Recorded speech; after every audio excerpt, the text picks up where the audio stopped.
Oke, bismillahirrahmanirrahim.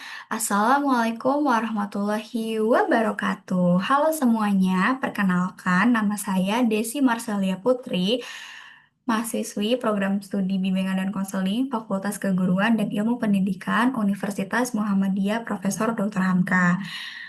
Sebelumnya saya berterima kasih kepada teman-teman yang sudah mengklik video ini karena di sini saya akan sharing mengenai teori perkembangan individu dan sosial. Sebelumnya saya membuat tugas ini untuk memenuhi ujian tengah semester mata kuliah PK Sosial. Nah, di sini saya akan membahas teori perkembangan individu dan sosial. Jadi sebenarnya apa sih itu perkembangan? Apa sih pertumbuhan, perkembangan yang kita sering dengar di kehidupan kita sehari-hari. Jadi, perkembangan itu adalah perubahan yang terjadi secara terus-menerus sejak manusia lahir sampai akhir hayatnya. Nah, perubahan ini juga bisa dilihat dari cara seseorang tumbuh, berpikir, merasa, dan berinteraksi dengan orang lain. Nah, menurut Harlock, dalam perkembangan manusia itu terdapat dua proses yang berjalan berbarengan, yaitu ada evolusi atau pertumbuhan dan involusi atau kemunduran. Nah, evolusi itu pertumbuhan, karena dia pertumbuhan, jadi proses perubahan ke arah yang lebih maju, seperti saat anak tumbuh menjadi remaja, lalu dewasa. Nah, involusi itu lawan katanya, kemundurannya. Nah, involusi itu proses perubahan yang bersifat menurun, seperti kemampuan fisik yang melemah pada saat usia lanjut dan eh, usia pada saat lansia itu kita mengalami penurunan kognitif juga. Nah, eh, pada perkembangan individu ini terjadi proses yang saling berkaitan pada gambar yang tertera pada PowerPoint. Ya, ini ada proses biologis, proses kognitif, dan proses sosial. Jadi, proses biologis itu menyangkut pada perubahan fisik seperti pertumbuhan tubuh, perubahan hormon, dan kematangan organ tubuh. Lalu pada proses kognitifnya ini berhubungan dengan kemampuan berpikir, belajar, mengingat, serta perkembangan bahasa dan intelijensi. Lalu yang terakhir, proses sosial. Nah, proses sosial atau sosial emosional ini berkaitan dengan hubungan sosial, cara berinteraksi dengan orang lain, emosi, dan perkembangan kepribadian. Jadi ketiganya ini saling berkesinambung nih, mulai dari perubahan fisik, perubahan kognitif, sampai ke perubahan hubungan sosialnya. Jadi dari kita lahir, terus habis itu kita bagaimana cara kita berinteraksi dengan orang lain, bagaimana kita mendapatkan ilmu, terus bagaimana cara kita menyerap pengetahuan, lalu sampai ke proses hubungan interaksi dengan orang lain. Nah, di sini saya saya um, saya mengambil dua teori gini ya. Ini ada teori Erikson dan teori Piaget.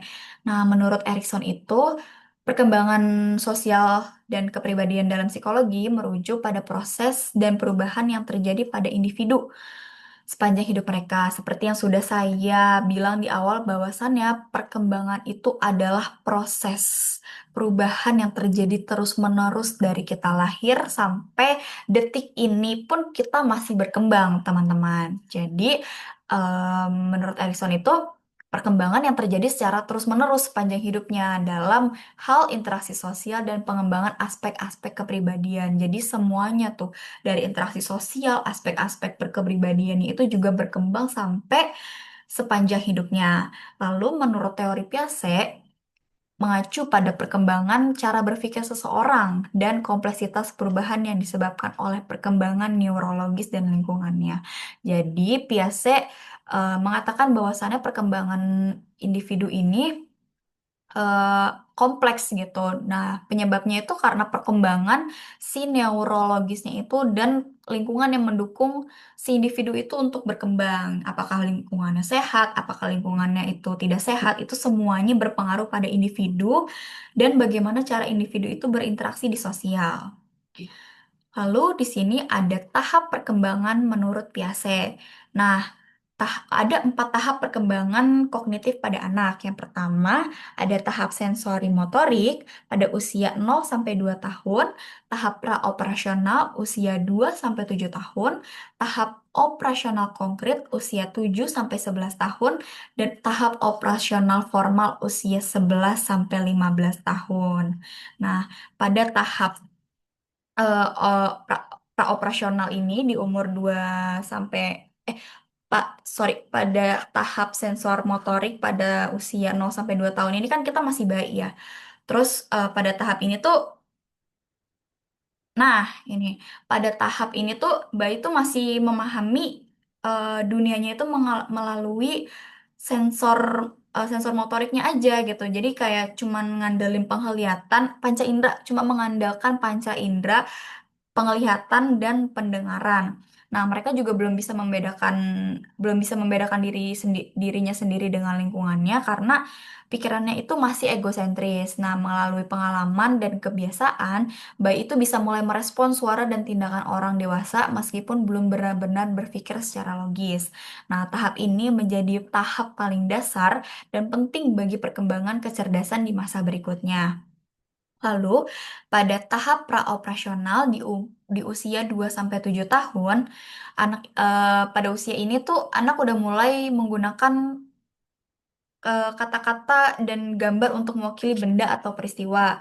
Nah, karena di sini menyebutkan bahwasannya anak mulai berpikir secara simbolis menggunakan kata-kata dan gambar untuk mempresentasikan objek. Nah, ini disebabkan karena pada saat itu, maksudnya pada saat usia itu, anak itu apa yang dia lihat, ya udah dia dia katakan itu. Misalnya dia lihat bola, oh bola bentuknya bulat gitu. Itu anak itu eh, akan langsung mengatakan pertama kali apa yang dia lihat objeknya. Jadi dia tuh mempresentasikan suatu objek itu masih menggunakan kata-kata gitu dan kata-katanya itu juga yang asal asal asal ceplos gitu karena apa yang dia lihat itu yang dia akan katakan gitu. Lalu pada tahap operasional konkret di usia 7 sampai 11 tahun ini anak tuh udah mulai berpikir logis dan berpikir logis tentang hal-hal konkret. Nah, di tahap ini tuh mereka tuh udah paham bahwasannya eh, bentuk itu itu bentuk itu bisa berubah tanpa mengubah jumlahnya. Jadi ini contohnya ya. Misalnya ada susu yang dituangkan ke dalam gelas. Nah, terus habis itu eh, gelasnya berbeda, tapi sebenarnya bentuk bentuk dan jumlahnya tuh tetap tetap sama. Jadi kayak volumenya sama, hanya saja bendanya beda gitu. Nah, anak itu udah mampu berpikir logis. Oh, ternyata kalau misalnya tempatnya beda, volumenya tetap sama, isinya tetap sama ya, kayak gitu. Nah, pada tahap operasional formal itu dari 12 tahun ke atas, bahkan sampai usia saya sekarang, 20 tahun itu saya sudah memasuki tahap operasional formal, yang dimana tahap ini tuh mulai terus berkembang hingga dewasa. Nah, individu itu mulai berpikir abstrak, logis, dan idealis. Nah, mereka juga bisa melihat masalah dari berbagai sudut pandang, membuat hipotesis, dan menarik kesimpulan secara sistematis. Misalnya, ada remaja atau individu yang lagi cerita, terus abis itu dia bisa berpikir secara dua belah pihak nih. Misalnya temannya lagi cerita, terus abis itu dia mikir apa yang dibilang temannya, terus dia misalnya apa yang dibilang temannya negatif nih, dia bisa berpikir positif. Nah, itu artinya individu tersebut itu bisa berpikir secara sistematis dan bisa menarik kesimpulan bahwasannya melihat sesuatu tuh nggak mesti satu pandang aja loh, seperti itu. Nah, selanjutnya ada tahap perkembangan Erikson. Nah, ini dimulai dari tahap infansi trust versus mid-trust. Nah, di tahap infansi ini ya ini waktu dia masih bayi. Nah, waktu pada tahap ini tuh bayi belajar untuk percaya sama orang-orang sekitarnya, terutama orang tua atau orang yang diasuh. Nah, jika kebutuhan bayi itu kayak kasih sayang, terus abis itu kenyamanan dan rasa aman itu terpenuhi, maka ia akan belajar percaya gitu pada dunia sekitarnya. Namun, kalau misalnya kenyamanan itu tidak terpenuhi, kasih sayang itu tidak terpenuhi, dan rasa aman itu tidak terpenuhi, maka bayi akan merasa tidak aman gitu. Jadi makanya eh, akan merasa tidak percaya. Jadi makanya trust versus mistrust. Nah, ini semuanya eh, berkembang sampai dewasa nanti, sampai maturity. Nah, yang kedua ada early childhood. Early childhood masa prasekolah, beda. Eh, Masa kanak-kanak gitu, balita gitu. Nah, di early childhood ini, di usia ini tuh anak-anak tuh udah mulai belajar mandiri, seperti dia jalan, dia udah bisa makan sendiri atau bisa memilih pakaiannya sendiri. Nah, jika anak pada fase early childhood ini diberi kesempatan untuk menggunakan bajunya sendiri atau toilet training, maka anak akan eh, merasa percaya diri dan mandiri atau autonomi. Nah, tapi kalau misalnya terlalu sering dilarang, kayak, oh ini nggak boleh, kamu nggak boleh ngelakuin ini, kamu masih anak kecil segala macam, kamu eh, ke toiletnya sama mama aja ya gitu kan. Anak itu akan apa ya, ngerasa malu dan ragu atau shame and doubt. Nah, kunci perkembangannya ini tuh harus memberi anak kesempatan dan dukungan untuk mencoba sendiri supaya anak itu berani gitu dan tidak merasa malu dan ragu. Selanjutnya, tahap prasekolah ini inisiatif versus guilty. Nah, di tahap ini anak itu mulai aktif dan berinisiatif untuk mencoba hal-hal baru serta bermain peran. Nah, jika inisiatifnya ini dihargai, anak akan tumbuh menjadi pribadi yang percaya diri dan berani mencoba. Tapi, kalau misalnya anak ini sering ditegur kayak namanya anak-anak kan tempatnya salah ya. Maksudnya eh, anak-anak kan eh, sering melakukan kesalahan gitu. Bahkan orang dewasa aja suka melakukan kesalahan. Tapi kalau misalnya sekali dia salah, terus dia ditegur, dia akan ngerasa takut gitu buat ngambil eh, inisiatifnya. Jadi makanya di sini tuh dipelajari bahwa anak itu akan inisiatif atau akan ragu gitu. Nah, pada tahap ini tuh rasa pendukung itu sangat tinggi gitu kan. Jadi kita harus mendukung rasa ingin tahunya mereka dan berikan pujian atas usaha mereka karena di fase-fase ini fase-fase anak yang haus validasi gitu. Bisa dibilang kayak gitu kalau kata zaman sekarang. Nah, terus selanjutnya ada school age industry versus inferiority. Nah, di fase ini itu usia 6 sampai 12 tahun di mana anak itu sudah memasuki usia sekolah dasar, menduduki bangku sekolah dasar. Nah, anak ini udah mulai masuki sekolah, terus abis itu udah mulai belajar dengan formal gitu di sekolah dan mulai mengembangkan prestasinya. Nah, jika misalnya dia pada usia ini dia apa usaha dan hasilnya itu dihargain atau diapresiasi, anak ini akan merasa kompeten. Nah, di industri ini tuh anak akan merasa kompeten.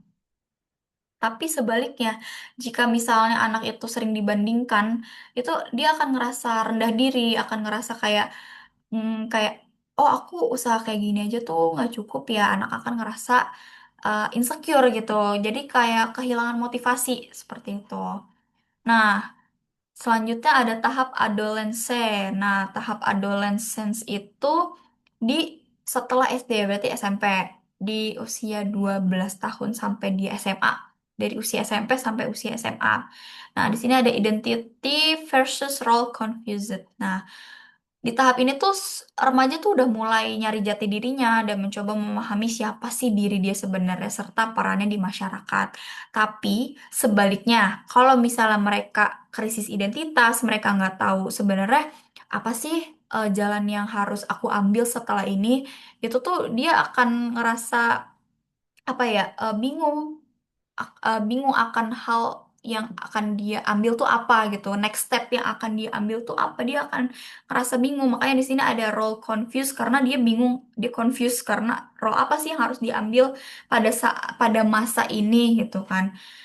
Terus kunci perkembangan ini tuh kita harus membantu remaja untuk menemukan minat, nilai dan arah hidupnya. Lalu di sini ada young adulthood, intimasi versus isolasi. Nah, di tahun ini tuh di tahun-tahun setelah kita lulus sekolah, kita memasuki dunia perkuliahan, kita memasuki dunia bekerja. Nah, di tahap ini tuh individu udah mulai membangun hubungan yang dekat dan berkomitmen seperti pertemanan, terus pernikahan. Nah, kalau misalnya mereka mampu menjalani hubungan yang sehat, mereka merasakan keintiman atau intimasi gitu. Tapi sebaliknya nih, ketika mereka takut terbuka, mereka gagal berhubungan, mereka merasa terasingi gitu kan di fase-fase ini tuh mereka akan mengisolasi dirinya.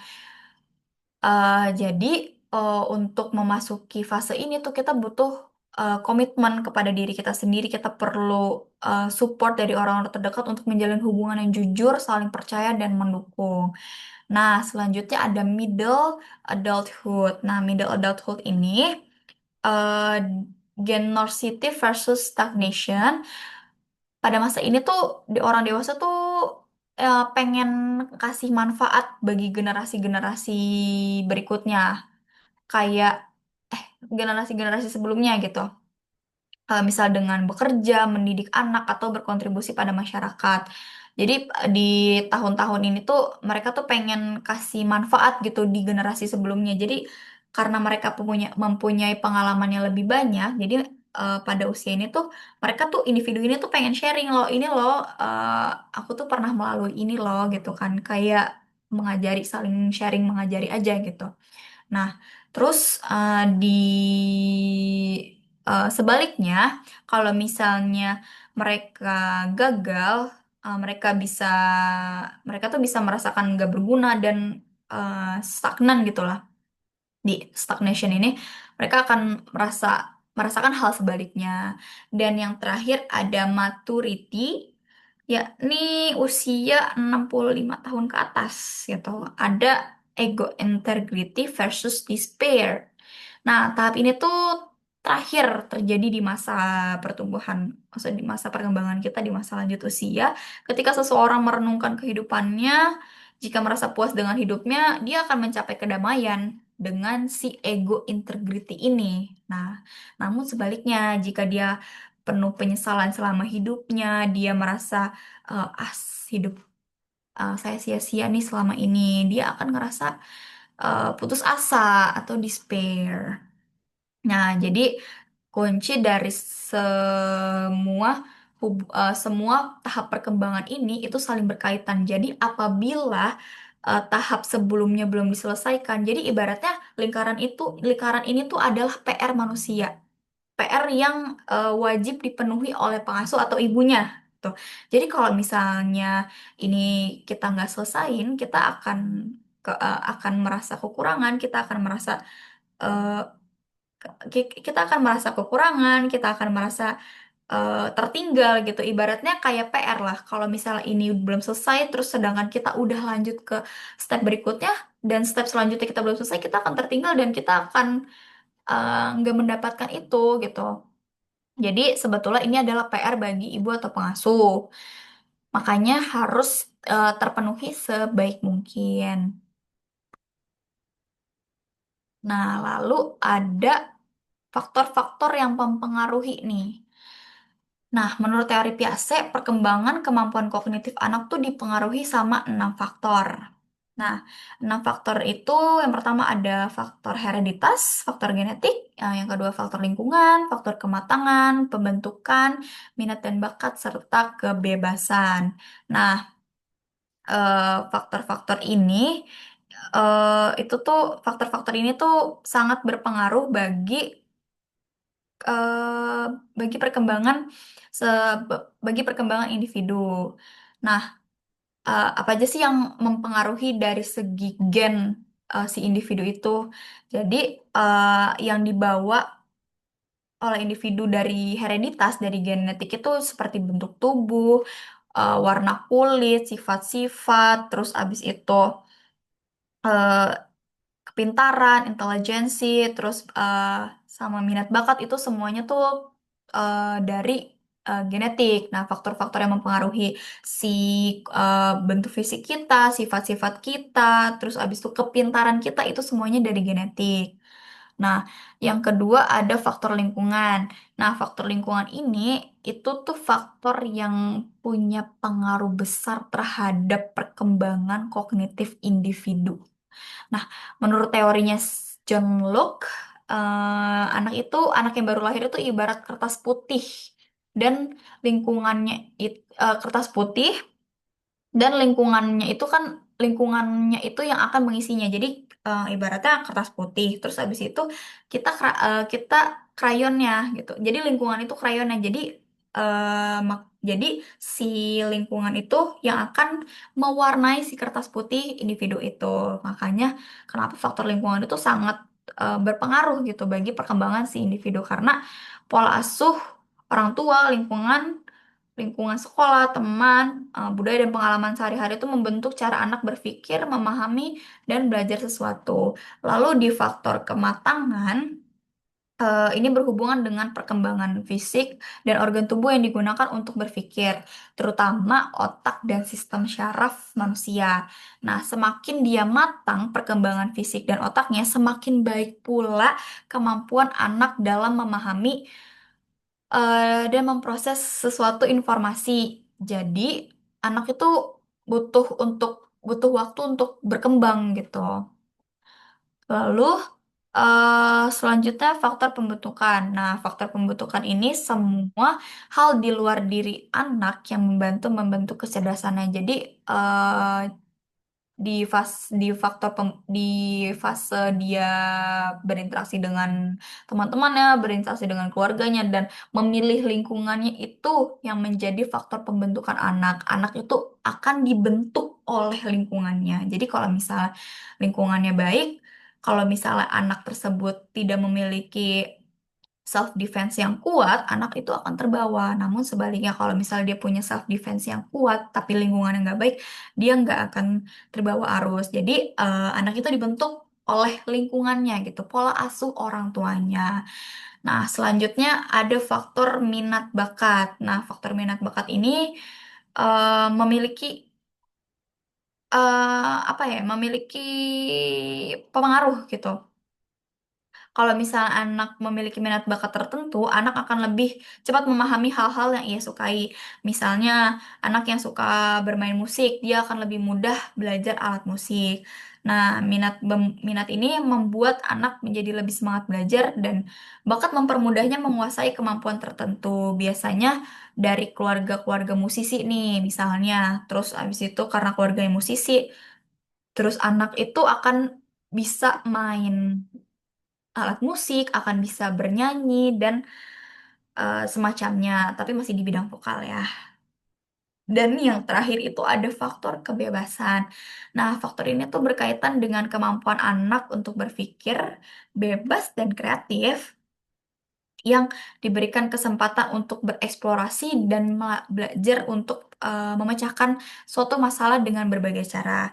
Nah, serta memilihnya cara belajar yang paling nyaman untuk dirinya. Jadi, pada tahap ini, Pak, jadi faktor kebebasan ini mempengaruhi perkembangan anak. Apabila anak semakin dikekang, dia nggak akan tahu dirinya ini akan seperti apa, passionnya akan kayak gimana. Jadi semakin dikekang itu nggak bagus untuk anak.